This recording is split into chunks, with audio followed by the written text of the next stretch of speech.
राष्ट्रीय खेल पत्रिका खेल जगत के इस अंक में आप सभी का स्वागत है। मैं हूं कविता शर्मा। आज के इस अंक में बात होगी भारत और श्रीलंका क्रिकेट श्रृंखला पर, न्यूजीलैंड में खेले जा रहे महिला वर्ल्ड कप 2022 पर, काहिरा में संपन्न विश्व कप निशानेबाजी, मस्कट में आयोजित विश्व एथलेटिक्स चैंपियनशिप, अम्मान में संपन्न हुए एशियाई युवा एवं जूनियर मुक्केबाजी चैंपियनशिप, स्पेन में संपन्न हुए para badminton championship, German open badminton और प्रो हॉकी लीग पर। सबसे पहले बात करते हैं क्रिकेट की और हमारे सहयोगी मोहम्मद शाहिद आजमी तैयार हैं संपूर्ण रिपोर्ट के साथ। भारतीय टीम का अपने घरेलू मैदान पर अजेय क्रम जारी है। वर्तमान साल 2022 में टीम इंडिया ने वेस्टइंडीज के बाद श्रीलंका के खिलाफ भी क्लीन स्वीप किया। बेंगलुरु में खेले गए दूसरे और आखिरी टेस्ट मैच में श्रीलंका को 238 रनों से हरा दिया।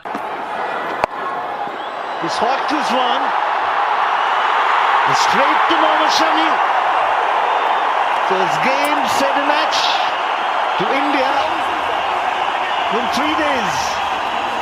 भारतीय टीम ने चिन्नास्वामी स्टेडियम में खेले गए डे नाइट टेस्ट मैच में श्रीलंका के सामने 447 रन का लक्ष्य रखा था। जवाब में श्रीलंका की टीम 208 रन पर ही सिमट गई। भारत ने श्रीलंका को T20 सीरीज के बाद टेस्ट सीरीज में भी क्लीन स्वीप किया। आपको बता दें, भारत ने 2 टेस्ट मैचों की सीरीज का पहला मैच पारी और 222 रन से जीता था। टॉस जीतकर पहले बल्लेबाजी करते हुए भारत ने पहली पारी में 252 रन बनाए थे। जवाब में श्रीलंकाई पहली पारी 109 रन पर सिमट गई। इस तरह दूसरी पारी में भारतीय टीम को 143 रन की बढ़त हासिल हुई। दूसरी पारी को भारत ने 9 विकेट पर 303 रन बनाकर घोषित कर दी। इस तरह श्रीलंका को 447 रन का लक्ष्य मिला था, लेकिन पूरी टीम 208 रन ही बना सकी और टीम इंडिया यह मैच 238 रन से जीतने में कामयाब रही। श्रेयस अय्यर को दोनों पारियों में अर्धशतक लगाने के लिए प्लेयर ऑफ द मैच का अवार्ड दिया गया। वहीं ऋषभ पंत को प्लेयर ऑफ द सीरीज के पुरस्कार से सम्मानित किया गया। Man of the match award के बाद श्रेयस अय्यर ने क्या कुछ कहा, आइए सुनते हैं।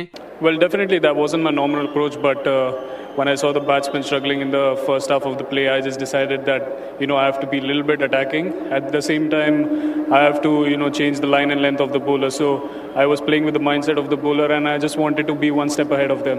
सीरीज में क्लीन स्वीप के बाद कप्तान रोहित शर्मा गदगद थे। रोहित अपनी कप्तानी का अनुभव कुछ इस तरह बताते हैं। मेरे लिए काफी नई चीज थी ये। रेड बॉल में मैंने ज्यादा कैप्टनसी किया नहीं है। रणजी ट्रॉफी में कुछ गेम्स में किया हुआ है और यहाँ पर टेस्ट मैच में कैप्टनसी करना एक सबसे बड़ी बात थी अपने लिए और टीम का मुझे काफी सपोर्ट मिला। ग्राउंड पे लोग बता रहे थे मुझे क्या करना चाहिए, क्या नहीं करना चाहिए। टीम में हमारे काफी सीनियर लोग हैं जो गेम को अंडरस्टैंड करते अच्छे तरीके से, तो उनका इनपुट्स भी था और जो मेरा अपना रीडिंग है गेम का वो था। इवेंचुअली आप इंस्टिंक्ट पे काम करते हो, मैं अपने इंस्टिंक्ट पे काम करता हूँ और मेरी कैप्टनसी की फिलॉसफी यही है कि उस टाइम पर आपको जो लग रहा है सही, वो आपको डिसीजन लेना चाहिए, ध्यान में रखते हुए कि गेम किस तरफ जा रहा है, क्या चल रहा है, क्या वर्क हो रहा है, क्या वर्क नहीं हो रहा है। तो ये सब चीजें जो है वो मैं कोशिश करता हूँ एनालाइज करने के लिए ग्राउंड पर। और जो 5 बॉलर हमारे खेल रहे थे उन सारे बॉलर्स को मैंने बॉलिंग करते हुए देखा है, काफी टाइम से देखा है, तो मुझे उनकी स्ट्रेंथ और उनकी वीकनेसेस सारी चीजें पता है और थोड़ी बहुत ऑपोजिशन की रीडिंग करता हूँ। मैं देखता हूँ कि क्या चल रहा है,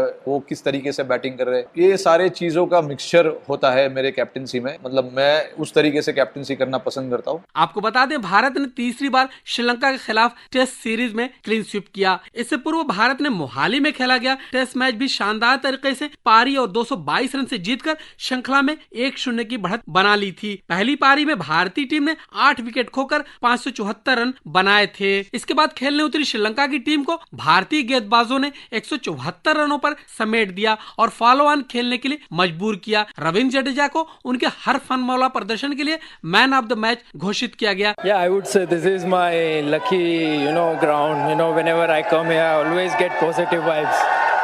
रविचंद्र अश्विन इस मैच में दिग्गज पूर्व कप्तान कपिल देव के 434 विकेट के रिकॉर्ड को तोड़ते हुए टेस्ट क्रिकेट में दूसरे सबसे अधिक विकेट लेने वाले भारतीय गेंदबाज बन गए। कप्तान रोहित शर्मा का मानना है कि अश्विन उनके लिए ऑल टाइम ग्रेट हैं। इतने साल से क्रिकेट खेल रहे देश के लिए इतना अच्छा प्रदर्शन किया है उन्होंने, काफ़ी सारे मैच विनिंग परफॉर्मेंसेस दिए, तो मेरे लिए तो ऑल टाइम ग्रेट है। सबका नज़रिया अलग होता है देखने का, तो मेरे नज़र में तो वो ऑलरेडी ऑल टाइम ग्रेट है। यह मैच पूर्व कप्तान विराट कोहली का 1वां टेस्ट मैच था। ऐसा करने वाले वो भारत के 12वें खिलाड़ी बन गए। Virat Kohli walking out, but Ambuldania. Virat Kohli, 100th Test match. Indeed a special moment for me. My wife is here with me. My brother's here as well in the stadium. All my family members, my coach from childhood, all are very proud. All my teammates, thank you so much for all your support over the years. It is indeed a team game, and this journey couldn't have been possible without all of you, those who played with me for a long period of time. To the BCCI as well for giving me the opportunity to represent the Indian cricket team initially, and from there on everything's just gone from strength to strength. The only thing I would say is in this day and age, in the present day cricket, with the amount of cricket we play, 3 formats and the IPL, the only takeaway if the next generation can take from my test career is that I was able to strive through and play the purest format of the game and get to 100 test matches, which is something that I'm very proud of, and I couldn't have received it from a better person, one of my childhood heroes. I still have that picture in my house in under 15 NCA days. I was looking at you, taking a picture with you, and today I get my 100 test cap from you. So indeed it's been a great journey, and one that continues to grow hopefully. Bharat की ओर से विराट कोहली के अतिरिक्त Sachin Tendulkar 200 test match, Rahul Dravid 163, VVS Laxman 134, Anil Kumble 132, Kapil Dev 131, Sunil Gavaskar 125, Dilip Vengsarkar 116, Sourav Ganguly 113, Ishant Sharma 105, Harbhajan Singh और Virender Sehwag 103 test match खेल चुके हैं। विराट कोहली के कीर्तिमान पर पूर्व अंतर्राष्ट्रीय खिलाड़ी और विराट कोहली को करीब से जानने वाले सुरेंद्र खन्ना कहते हैं, मैंने विराट को छोटे बच्चे जब वो स्टार्ट किया था अंडर 15 में, काफी साल पहले, तब से देखा है, फॉलो किया है। बहुत कम खिलाड़ी हैं वर्ल्ड ओवर अगर आप देखें जिन्होंने 100 टेस्ट मैच लगातार अपने देश के लिए खेले हैं। हिंदुस्तान से तेंदुलकर, गावस्कर, वेंगसरकर, कपिल देव, इस तरह महान खिलाड़ी हैं जिन्होंने 100 टेस्ट मैच खेले हैं, उसमें विराट कोहली भी। लगातार आपको अपनी फिटनेस, मेंटली, फिजिकली और कंसिस्टेंसी इन योर परफॉर्मेंस, तो ये तपस्या की तरह है, सिंगल माइंडेड डिवोशन। इससे पहले टीम इंडिया ने श्रीलंका के खिलाफ 3 मैचों की T20 सीरीज खेली, जहां मेजबान टीम ने क्लीन स्वीप किया। ये टीम इंडिया की लगातार तीसरी क्लीन स्वीप सीरीज रही, जबकि रोहित शर्मा की कप्तानी में टीम इंडिया ने लगातार चौथी सीरीज में क्लीन स्वीप किया। श्रेयस ने सीरीज में लगातार तीसरा अर्धशतक लगाया। उनको इस बेहतरीन प्रदर्शन के लिए मैन ऑफ द सीरीज से नवाजा गया। इस पुरस्कार को प्राप्त करने के बाद उन्होंने कहा, Obviously all 3 were special for me, but yesterday's one, it was like winning the series and coming in the crucial moment, winning the game for the team, so I would say the last one. महिला विश्व cup 4 मार्च से शुरू हो चुका है। भारत ने अभी तक लीग चरण के 4 मैच खेले हैं, जिनमें से 2 में जीत तथा 2 में हार का सामना करना पड़ा। चौथे लीग मैच में इंग्लैंड ने भारत को 4 विकेट से शिकस्त दी। टॉस हारकर पहले बल्लेबाजी करते हुए भारतीय टीम 36.2 ओवर में 134 रन बनाकर ऑल आउट हो गई। जवाब में इंग्लैंड की टीम 31.2 ओवर में 6 विकेट गंवाकर लक्ष्य हासिल कर लिया। भारत की तरफ से कोई भी बल्लेबाज बड़ी इनिंग नहीं खेल सका। स्मृति मंधाना ने 35 जबकि ऋचा घोष ने 33 रन बनाए। वही टीम को 135 तक ले जाने में झूलन गोस्वामी की 20 रन की पारी का अहम योगदान रहा। इस मैच में मिली शिकस्त की वजहों को बताते हुए झूलन गोस्वामी कहती हैं, देखिए डेफिनेटली हम लोगों का प्लान था जो हमें 300 बॉल्स खेलना था, but unfortunately we could not play full 50 overs. Definitely उसका तो खामियात हमें भोगना पड़ा। हम लोगों का टारगेट था दिस ग्राउंड पे 240 250 अगर कर सकते थे, डेफिनेटली हम लोग उनको रेस्ट्रिक्ट कर सकते थे। But you know in cricket is some days ऐसा ही होता है, आप प्लान करते हो बहुत अच्छा से, but some things don't work in your way, and yeah, again you have to understand you are playing against one of the best side in England, where they have done really well in past few years, but unfortunately today you know we could not execute our plan properly. इससे पहले भारतीय महिला team ने पाकिस्तान के विरुद्ध अपने अभियान का शानदार आगाज किया। इस मैच को भारत ने एक तरफा अंदाज में 107 रन से जीता। भारत ने पहले बल्लेबाजी करते हुए निर्धारित 50 ओवर में 7 विकेट के नुकसान पर 244 144 रन बनाए, जिसमें स्मृति मंधाना, स्नेहा राणा और पूजा वस्त्रकार के अर्धशतक शामिल थे। जवाब में पाकिस्तान को राजेश्वरी गायकवाड़, झूलन गोस्वामी और स्नेहा राणा ने 43 ओवर में 137 रन पर ऑल आउट कर दिया। मैच में सबसे ज्यादा 67 रन बनाने वाली पूजा वस्त्रकार को मैन ऑफ द मैच चुना गया। बिल्कुल आज सिचुएशन बिल्कुल अलग थी। आज ये था कि पहले स्टडी करके खेलना है सिंगल डबल, क्योंकि हमारे हाथ में ज़्यादा विकेट्स नहीं थे। उसके बाद जो भी थे सारे बॉलर्स थे, तो हमारा ये था कि हम लोग को कम से कम 45 ओवर्स तक तो जैसे हमारा जो नेचुरल हमारा जो गेम चल रहा था वैसे ही करना है। फिर आफ्टर 5 ओवर्स हम 4 चलेंगे।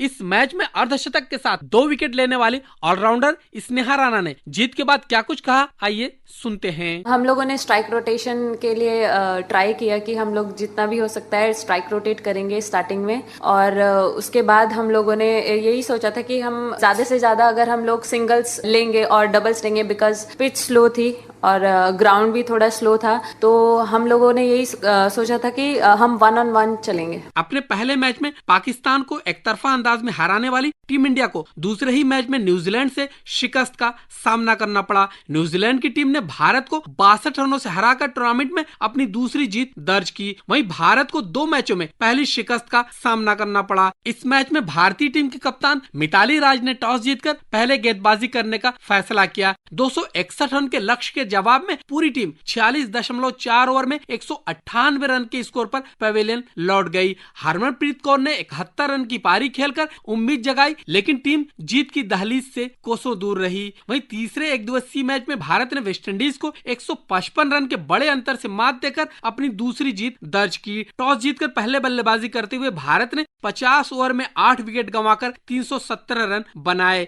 स्मृति मंधाना ने 119 गेंदों पर 123 रन और उप कप्तान हरमनप्रीत कौर ने 107 गेंदों पर 109 रन की बेहतरीन पारी खेली। जवाब में वेस्टइंडीज की पारी 40.3 ओवर में 162 रन पर सिमट गई। क्रिकेट के बाद अब बात निशानेबाजी की। चलते हैं अपने सहयोगी अजय तोमर के पास। ISSF वर्ल्ड कप 2022 काहिरा में भारत पदक तालिका में शीर्ष पर रहा। भारत ने प्रतियोगिता के आखिरी दिन 2 पदक जीते। भारत ने 25 metre rapid fire pistol mixed team event में स्वर्ण और men's 25 metre rapid fire pistol team event में 1 रजत हासिल किया। भारतीय निशानेबाजों ने काहिरा में आयोजित ISSF वर्ल्ड कप 2022 में कुल 7 पदक जीते, जिनमें 4 स्वर्ण, 2 रजत और 1 कांस्य पदक शामिल है। भारत आखिरी दिन नॉर्वे से आगे निकलकर पदक तालिका में शीर्ष स्थान पर रहा। नॉर्वे ने इस प्रतियोगिता में 6 पदक जीते हैं, जिसमें 3 स्वर्ण, 1 रजत और 2 कांस्य शामिल है। 3 स्वर्ण के साथ फ्रांस तीसरे स्थान पर रहा। वर्ल्ड कप के आखिरी इवेंट में रिदम सांगवान और अनीश भानवाल ने थाईलैंड के खिलाफ 25 metre rapid fire pistol mixed team के स्वर्ण पदक मैच में 17-7 से जीत हासिल की। इससे पहले मुकाबले में गुरप्रीत सिंह, अनीश भानवाल और भावेश शेखावत की भारतीय तिकड़ी स्वर्ण पदक मैच में जर्मनी से 7-17 से हार गई थी। इस पर हमने बातचीत की जाने माने शूटिंग कोच दीपक दुबे से। सर, हमारे लिए बहुत महत्वपूर्ण था ये चैंपियनशिप, क्योंकि यहीं से पहला वर्ल्ड कप शुरुआत हो रहा था और 2024 का जो मापदंड इंडिया शूटिंग टीम ने या गवर्नमेंट ऑफ इंडिया ने और फेडरेशन ने रखा, तो ये हमारे पास इतना वक्त नहीं था तैयारी करने का, क्योंकि नेशनल चैंपियनशिप जैसे खत्म हुई उसके बाद फिर कोविड का प्रावधान आ गया था। तो बहुत कम समय में जो हमारी टीम का चयन हुआ और हमारे सारे प्रतिभागी जो हैं वो देश का प्रतिनिधित्व किए, और मैं ये कहता हूँ कि बहुत अच्छा सराहनीय प्रदर्शन रहा। सारे खिलाड़ी बहुत उत्साह के साथ खेले और पदक तालिका में हम सब श्रेष्ठ अंकों के साथ फर्स्ट आए, तो ये बड़ी गौरव की बात रही सर। क्या खिलाड़ियों के ऊपर कोई दबाव था कि हमें अच्छा करना पड़ेगा, क्योंकि ओलंपिक्स हमारा अच्छा नहीं गया था? ओलंपिक की तैयारी तो बहुत अच्छी रही थी सर, बट दुर्भाग्य बस मैं ये कह सकता हूँ कि बहुत ज्यादा अपेक्षाएं भी बहुत थी खिलाड़ियों से, और वो तैयार भी थे, वर्ल्ड रैंकिंग भी थी उनके पास, और चूंकि थोड़ा निराशाजनक इसलिए रहा कि हमें उम्मीद थी कि 4 से 5 पदक हमें भारत के लिए ये खिलाड़ी जीतेंगे, लेकिन वैसा हम लोग कन्वर्ट नहीं कर पाए मेडल तालिका में अपना स्थान। तो उसी को देखते हुए खिलाड़ियों को अपनी वापसी करनी थी, और वो जो कमियां वहां रह गई थी तो वो माइंड में तो रहता ही है कि अपना सर्वश्रेष्ठ प्रदर्शन करना है, और वही चीज उन्होंने दोहराई और ये साबित किया कि हम और अच्छा अभी खेल सकते हैं। आगामी का जो 2024 का जो हमारा लक्ष्य है उसमें इस बार जरूर कामयाब हो गए। वर्ल्ड चैंपियनशिप के बाद खिलाड़ी अपनी लय में वापस आ चुके हैं। भारत ने सबसे ज्यादा पदक जीते इस वर्ल्ड चैंपियनशिप में। अब आने वाले टूर्नामेंट्स में, क्योंकि कॉमनवेल्थ गेम्स भी है, एशियन गेम्स भी है और भी कई बड़े टूर्नामेंट्स हैं, उसके लिए भारतीय शूटर्स कितने तैयार हैं? सर, उसी को टीम सेलेक्ट करने के लिए अभी भोपाल में सिलेक्शन 1 एंड सिलेक्शन 2 2 ट्रायल्स हो रहे हैं।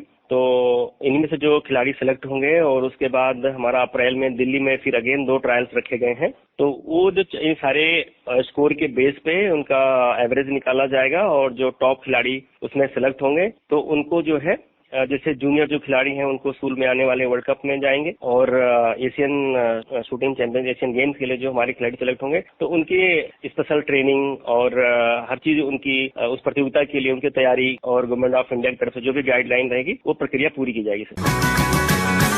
कार्यक्रम में अब वक्त है मुक्केबाजी पर चर्चा करने का। जॉर्डन के अम्मान में खेली गई एशियाई युवा एवं जूनियर मुक्केबाजी चैंपियनशिप में भारत ने अपने अभियान का अंत 39 पदकों के साथ किया, जिसमें 15 स्वर्ण, 10 रजत और 14 कांस्य पदक शामिल हैं। इस प्रदर्शन की बदौलत भारतीय युवा टीम तीसरे पायदान पर रही। अगर बात करें महिलाओं की तो इस चैंपियनशिप में तमन्ना और निवेदिता कार्की समेत 5 भारतीय महिला मुक्केबाजों ने युवा वर्ग में स्वर्ण पदक जीते। शाहीन, रवीना और मुस्कान ने भी अपने अपने वर्ग में पीला तमगा हासिल किया। भारत ने सभी 12 वर्गों में पदक जीते हैं। जूनियर कैटेगरी में स्वर्ण पदक जीतने वाली मुस्कान कहती हैं, बहुत ही अच्छा कंपटीशन रहा जिसमें मेरी 2 बाउटें हुई थी, सेमीफाइनल एंड फाइनल्स, और दोनों मेरी आरएससी बाउट। एशियन स्तर पे पहुंची, एशियन लेवल के टूर्नामेंट था, क्या फर्क देखा, कैसा रहा?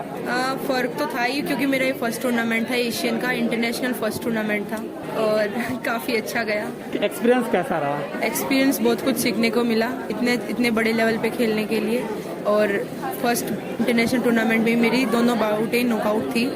कुछ ऐसा ही एक्सपीरियंस जूनियर मुक्केबाजी कैटेगरी में जीतने वाली रवीना का भी था। इस जीत के बाद कितनी खुश हैं वो और क्या कहना है उनका, लीजिए सुनिए। पहली बार एशियन खेलने गई हूँ और कंपटीशन बहुत अच्छा है, वहाँ पे फाइट अच्छी होती है और मेरा पहला एक्सपीरियंस बहुत अच्छा रहा। वहाँ की फाइट कैसी थी, कैसे तैयारी करके गई थी, वहाँ किस तरह, कितनी टफ फाइट? सही थी, टफ तो थी सर, लेकिन सही थी, अच्छा कंपटीशन था सर, और तैयारी भी मेरी बहुत अच्छी हुई थी, यहाँ पे कैंप में भी और वहाँ पे हमारे ग्राउंड में भी सर। वहीं अगर बात पुरुषों की करें तो पुरुषों में विश्वनाथ सुरेश और वंशज ने एशियाई युवा एवं जूनियर मुक्केबाजी चैंपियनशिप के युवा वर्ग में स्वर्ण पदक जीते। चेन्नई के मुक्केबाज विश्वनाथ ने फाइनल में किर्गिस्तान के एर्गेशोव बेगजात को एक तरफा मुकाबले में 5-0 से और सोनीपत के वंशज ने उज्बेकिस्तान के जावोखिर को 4-1 से पराजित किया। अमन सिंह बिस्ट को स्थानीय मुक्केबाज अल रवाश देह से 1-4 की हार के बाद रजत पदक से संतोष करना पड़ा। पिछले सत्र में विश्वनाथ और वंशज ने रजत और अमन ने कांस्य पदक जीता था। रमन आनंद यादव और दीपक को सेमीफाइनल में हार के साथ कांस्य पदक से संतोष करना पड़ा। इस पूरे प्रदर्शन के बाद युवा टीम तीसरे पायदान पर रही। कैसी थी ये पूरी चैंपियनशिप, इस पर खास बातचीत पूजा रानी के साथ हमारे सहयोगी मोहम्मद शाहिद आजमी की। देखिए, ये यूथ और जूनियर के जो बच्चे थे हमारे, ये 49 बच्चे गए थे, इनमें से 39 जो है मेडल लेके आए हैं। लेकिन मैं खास बोलना चाहूँगी कि लड़कियों की बहुत अच्छी परफॉर्मेंस रही है, जिसमें जूनियर में 13 में से 12 मेडल रहे हैं और यूथ में 12 की 12 लड़कियों के मेडल रहे हैं। तो लड़कियों की जो है बहुत काफी अच्छी परफॉर्मेंस रही है और लड़कियों का तो हमेशा ही बोलबाला रहा है। जैसे ओलंपिक में भी बॉक्सिंग में लड़कियों का ही मेडल आया था। हाँ, तो जितने भी सबका मेडल आया सबको मैं कांग्रेचुलेशन बोलना चाहूँगी। इनको देख के फ्यूचर कैसा नजर आ रहा है भारतीय बॉक्सिंग का? देखिए, पहले जो है कभी यूथ और जूनियर में इंटरनेशनल बहुत कम सुनाई देता था कि भी किसी के मेडल आए हैं, लेकिन अभी बहुत बार हमें इतना सुनने को मिल रहा है कि हाँ, ये वर्ल्ड चैंपियन बन गए या फिर जूनियर वर्ल्ड चैंपियन बन गए या फिर एशियन चैंपियन बन गए। तो काफ़ी अच्छा लग रहा है कि बॉक्सिंग जो है वो इतनी ऊपर आ रही है। और ये सब जो है मुझे लग रहा है जो पिछले 4-5 साल से जो हो रहा है, हमें एक्सपोजर जो है वो काफ़ी मिल रहे हैं, हमें इंटरनेशनल टूर्नामेंट जो है वो काफ़ी मिल रहे हैं। उनकी वजह से हमारी परफॉर्मेंस है वो काफ़ी अच्छी हो रही है। कुछ टैलेंट आपको नजर आ रहे हैं जो ओलंपिक तक जाने लायक है आपको? हाँ, देखिए, बच्चों में जो है वो एक जोश नजर आ रहा है मेरे को। पहले जो है कि हाँ, मतलब यूं ही है, हाँ चलो खेल लेते हैं और ऐसे, लेकिन अभी सभी ने इसको इतना सीरियस ले रखा है और भी ओलंपिक में भी हमारे काफ़ी अच्छे मेडल्स आए थे, तो उन सबको देखकर इनको काफ़ी मोटिवेट हो रहे हैं और इनको देख के लग रहा है कि हाँ इनमें कुछ करने का जोश है। इनकी फाइट आपने देखी है, आप ओलंपिक तक गई हैं, कैसा स्तर लगता है, क्या उम्मीद लगती है इन सब बच्चों से? देखिए अभी ये जूनियर है, यूथ है और सीनियर में आके इनको और भी हार्डवर्क करना होगा। और जो गेम जो है वो सिर्फ हार्डवर्क का ही नहीं है, इसमें आज के दिन स्पोर्ट्स साइंस भी बहुत इम्पोर्टेंट हो गई है, तो उस पे भी हमें खास ध्यान देना होगा। चलिए अब बात करते हैं एथलेटिक्स की, जिस पर पैनी नजर रखी हमारे सहयोगी अजय सिंह तोमर ने। भारत की भावना जाट, रवीना और मुनीता प्रजापति ने विश्व एथलेटिक्स पैदल चाल टीम चैंपियनशिप में कांस्य पदक जीतकर इतिहास रच दिया है। मस्कट में आयोजित इस चैंपियनशिप में भारतीय टीम ने महिलाओं के 20 किलोमीटर वर्ग में देश को कांस्य पदक दिलाया। चीन ने स्वर्ण और यूनान ने रजत पदक जीता। रवीना ने 1 घंटे 40 मिनट और 22 सेकंड का समय निकाला और वे 14वें स्थान पर रहीं। टोक्यो ओलंपिक खेल चुकी भावना 1 घंटे 43 मिनट और 08 सेकंड के समय के साथ 21वें स्थान पर रहीं, जबकि मुनीता ने 26वां स्थान हासिल किया। इसके बाद एक देश के सभी प्रतियोगियों के प्रदर्शन को जोड़कर पदक तय किए गए। चैंपियनशिप के 61 साल के इतिहास में भारतीय महिला टीम का यह पहला पदक है। इससे पहले पुरुष टीम ने 2012 में कांस्य पदक जीता था। पुरुष वर्ग में भारत के अमित खत्री आखिरी किलोमीटर तक आगे चल रहे थे, लेकिन चौथा रेड कार्ड मिलने से अंडर 20 पुरुषों के 10 किलोमीटर वर्ग से अयोग्य करार दिए गए। चीन के वांग होंगरेंग ने स्वर्ण, इटली के डियागो जी ने रजत और चीन के जेंग जू ने कांस्य पदक जीता। इस पर हमने बातचीत की पूर्व अंतर्राष्ट्रीय खिलाड़ी अमित खन्ना से। जी मैं तो ये कहूँगा एक good beginning is half done. एक शुरुआत अच्छी दी है ओलंपिक्स के बाद और जिस तरह के सपोर्ट मिल रही है फेडरेशन से और सरकार से, तो एथलीट के लिए बहुत ही फेवरेबल कंडीशंस हैं मेडल्स देने के लिए। जैसा कि अभी हमने देखा कि भावना जाट हमारी बच्ची, रवीना और मुनीता प्रजापति ने टीम इवेंट में वॉकिंग में हम लोगों को पदक दिलवाया है। बच्चे एथलेटिक्स में अच्छा कर रहे हैं।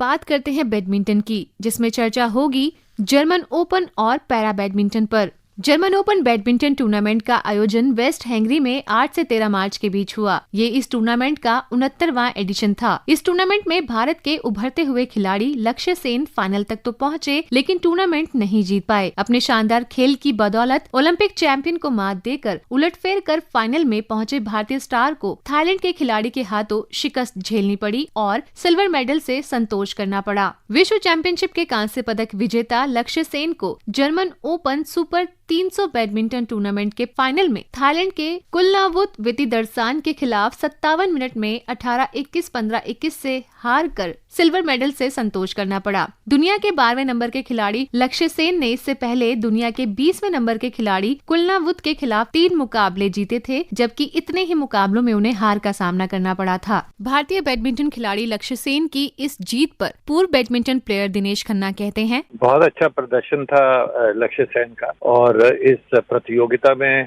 उन्होंने नंबर 1 एक्सेल्सन डेनमार्क के हैं, जो कि ओलंपिक चैंपियन है जैसा कि हम जानते हैं। सेमीफाइनल में उन्होंने उनको पराजित किया और उसके पहले एंथनी सनिस्का गिंटिंग हैं, जो कि एक बहुत ही जाने माने खिलाड़ी हैं इंडोनेशिया के, उनको भी पराजित किया था, जिनको 4 या नंबर 5 की वरीयता प्राप्त थी। उसके बाद भारत के एच.एस. प्रणॉय, जो कि एक काफी मजबूत खिलाड़ी हैं, उनको उन्होंने क्वार्टर फाइनल में पराजित किया। और मैं कहूँगा कि सबसे बड़ी जीत जो उनकी थी वो विक्टर एक्सेल्सन के सामने थी, जो कि विश्व के नंबर 1 खिलाड़ी हैं इस समय, और एक बहुत ही शानदार प्रदर्शन था उनका। जो लक्ष्य सेन है वो एक बहुत अटैकिंग खिलाड़ी हैं। विक्टर एक्सेल्सन के सामने वो बहुत ही संयम से खेले, क्योंकि वो जानते थे कि उनका डिफेंस बहुत अच्छा है और अगर वो बेमौके जो है वो अटैक करेंगे तो उनको फायदा नहीं होगा।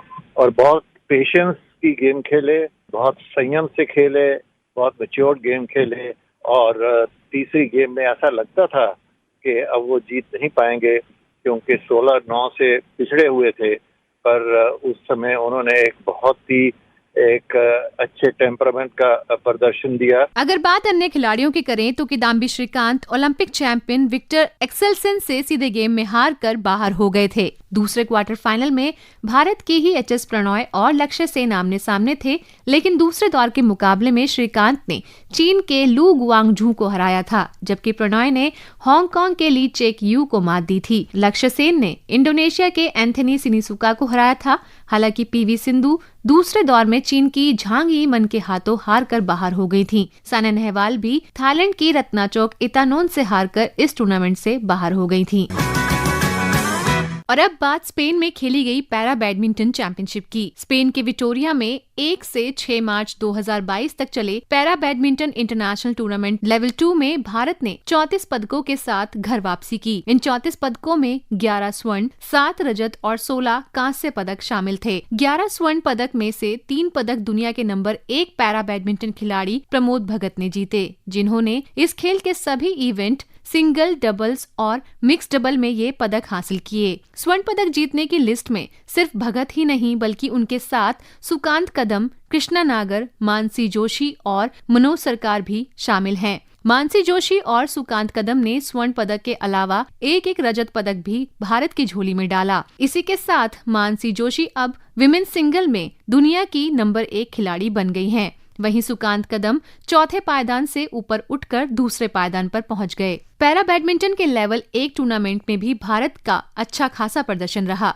यहां भी भारतीय पैरा शटलर्स ने पदकों की बारिश नहीं रुकने दी। स्पेन के कैटेजिना में 9 मार्च से 13 मार्च तक चले इस टूर्नामेंट में भारतीय खिलाड़ियों ने 21 पदक अपनी झोली में डाले। लेवल 1 में 6 स्वर्ण पदक, 7 रजत और 8 कांस्य पदकों को जीतकर टूर्नामेंट को खत्म किया। यहाँ पर भी हाल ही में नंबर 1 पोजीशन पाने वाली मानसी जोशी ने 1 स्वर्ण पदक जीता। मानसी जोशी के अलावा विमेन सिंगल में नित्या ने भी स्वर्ण पदक हासिल किया। वहीं मेंस डबल में राजा कृष्णा, नितेश तरुण और चिराग राज की जोड़ी ने मुकाम हासिल किया।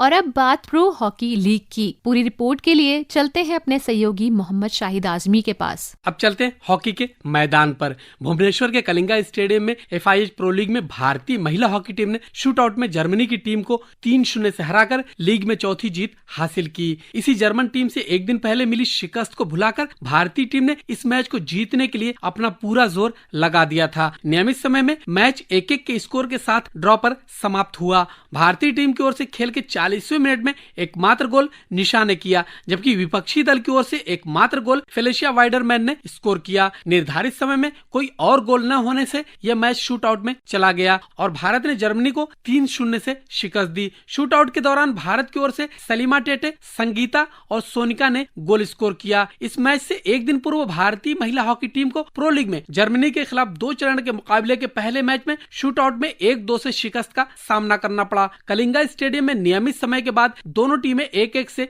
बराबर पर थीं। दुनिया की 9वें नंबर की टीम भारत और 5वें नंबर की टीम जर्मनी के बीच रोमांचक मुकाबला देखने को मिला। नवनीत कौर ने चौथे ही मिनट में भारत को बढ़त दिलाई, लेकिन मेजबान टीम इस गोल का जश्न मना पाती इससे पहले अगले ही मिनट में कोलेटा सिपोल ने स्कोर 1-1 कर दिया। 60 मिनट के नियमित समय के बाद स्कोर 1-1 से बराबर था और मैच शूटआउट में खींचा, जहां जर्मनी की टीम ने बाजी मार ली। इससे पहले पिछले महीने भारतीय महिला हॉकी टीम को लीग के चौथे मैच में स्पेन से 4-3 से हार का सामना करना पड़ा। इससे पहले भारत ने चीन को 2 मैचों में 7-0 और 2-1 से हराया था। साथ ही स्पेन के खिलाफ पहले मैच में 2-1 से जीत दर्ज की थी। भारतीय टीम का अगला मैच 2 और 3 अप्रैल को इंग्लैंड से खेला जाएगा। महिला हॉकी टीम के प्रदर्शन को लेकर हमने पूर्व अंतर्राष्ट्रीय हॉकी खिलाड़ी पूनम रानी से बात की। देखिए सर, जो मैच जीते हैं वो लोग उसमें थोड़ा अच्छा खेले। स्ट्रक्चर को लेके स्ट्रक्चर काफी फुल टाइम उन्होंने मेंटेन रखा है, तो इसलिए जीत हुई है। और जो सेकंड मैच हारे हैं जर्मनी से, उसमें कहीं जो आपसी का जो तालमेल था और जो मिसिंग थी हमारी पीछे अटैक में, उस पे थोड़ा सा मतलब मुझे कहीं ना कहीं वो लगा। दोनों मुकाबले आपने देखे, दोनों में एक चीज जरूर कॉमन नजर आई। दोनों मैच 60 मिनट का जो पूरा टाइम था वहाँ पे बराबर था। कैसे देखती हैं इसको? उसमें भी अच्छा खेले हैं। प्लेंटी शूटआउट पे पहुंचना और इतनी अच्छी रैंकिंग टीम के साथ बहुत बड़ी बात है। मैं ये नहीं कहूंगी कि टीम ने प्रदर्शन बुरा किया है, हार जीत तो लगी रहती है, लेकिन टॉप टीम के साथ जो इतना अच्छा प्रदर्शन किया है, मैं बहुत खुश हूँ टीम से। आगे भारत को इंग्लैंड जैसी टीम से खेलना और भी बड़े बड़े मैच खेलना, क्या नजर आ रहा? देखिए, जैसा अभी तक टीम परफॉर्मेंस कर रही है उसको देख के लग रहा है कि इंग्लैंड के साथ भी बहुत अच्छा खेलेंगे और खेलना भी चाहिए। वो टीम में एक यूनिटी और जो एक खेलने का अटैकिंग स्पीड वगैरह वो सब अच्छा है। हमारे यंगस्टर्स प्लेयर्स हैं काफी, तो मुझे उम्मीद है कि बहुत ही अच्छा खेलेंगे। पुरुषों के मैच की बात करें तो भारतीय पुरुष हॉकी टीम को स्पेन से 3-5 से हार का सामना करना पड़ा। दुनिया के चौथे नंबर की भारतीय टीम ने पहले दौर के मैच में अंतिम क्षणों में स्पेन पर 5-4 से रोमांचक जीत दर्ज की, लेकिन दूसरे मैच में दुनिया की 9वें नंबर की टीम स्पेन ने अपने पेनाल्टी कॉर्नर का बेहतरीन इस्तेमाल किया, जिससे उन्हें जीत हासिल हुई। FIH प्रो लीग में भारत की दूसरी हार है। फ्रांस ने इससे पहले भारतीय टीम को 2-5 से हराया था। आपको बता दें, लीग में अपनी दूसरी हार के बावजूद भारत 6 मैचों में 4 जीत के साथ 12 अंक लेकर तालिका में दूसरे स्थान पर है।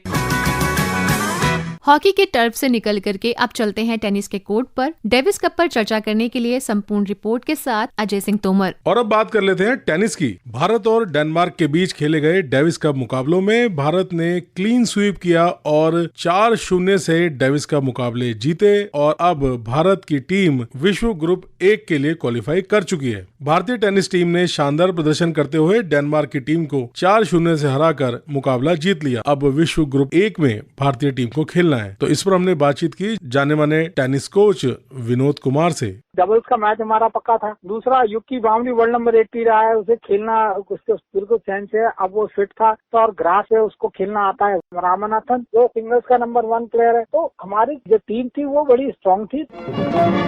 राष्ट्रीय खेल पत्रिका खेल जगत के आज के इस अंक में इतना ही। अपने सहयोगी मोहम्मद शाहिद आजमी, अजय सिंह तोमर और अपने प्रोड्यूसर प्रवीण चंद के साथ कविता शर्मा को दीजिए अनुमति। नमस्कार।